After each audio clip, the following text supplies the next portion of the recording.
Lori Vallow Daybell. Who is she and what's going on up here? Joining me now to break it all down in Los Angeles, California, forensic psychiatrist, trial expert witness, columnist of Inside the Criminal Mind, Dr. Carole Lieberman. She's difficult for me to understand. Dr.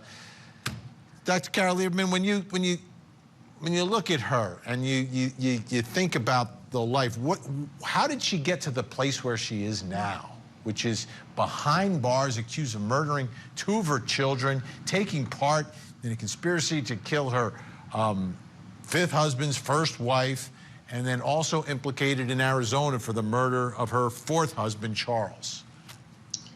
Yes, it's hard to keep all the players in mind. She was a Mrs. Texas contestant back in the early 2000s. How do you go from all that to this? Well, you know, I think she really does have some kind of mental illness. I know that she was found incompetent, and then she was competent, and then she was incompetent, and now she's competent again. You know, before all this, before she was arrested, I think her fourth husband, one of her husbands, got her admitted involuntarily to a psychiatric hospital. And it would make sense if she had something like bipolar, where her mental state would fluctuate up and down, you know, which could account for why sometimes she seems sane and sometimes she doesn't. I mean, then there are other variables like what medication she's getting and so on. But, you know, this is more than a drama queen. There is something more going on with her. How do you get to the point of, okay, Dr. Lieberman, and we heard JJ's grandparents, they said Lori was a great mother to this child. How do you go from that to believing that your child is a zombie? Well, I think it's a combination of things. I agree that part of this may be the influence of her current husband, but that can't account for all of it because she has had a very tumultuous life before.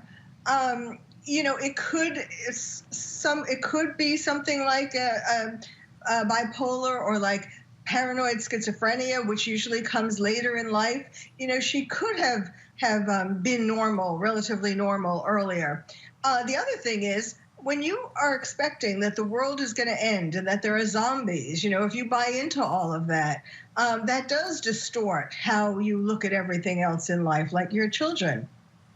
All right, the doctors are staying with us. There she is. She's smiling at Chad right there. That's actually split screen, folks. She's not looking at him.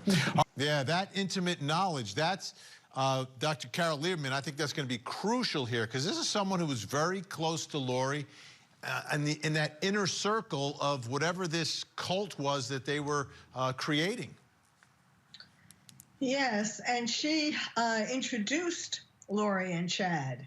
So she would have all kinds of, you know, conflicting feelings. I mean, she probably feels responsible for what happened to the two children to some degree. You know, I know that there was something where she lied to the police, and that's going to sort of put some of her testimony in question.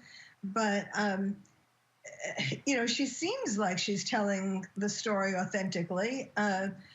So I guess she would be a good witness, but there are going to be all of these conflicting kinds of feelings in her as she tells her story. We have about 20 seconds left, Dr. Carole Lieberman. Give you the final word. I was just going to say that was a very interesting thing that you played because it almost seems like she was jealous of Lori for being with him. You know, you were kissing him and you were, you know, with him before he was divorced. I mean, it seemed like maybe she wanted to be with him. Wow. With the prophet. Unbelievable. All right, we're going to be talking a lot about this. This trial is just 3 days away. Dr. Carole Lieberman, Dr. Robbie Ludwig, thank you both so much. Great to see you.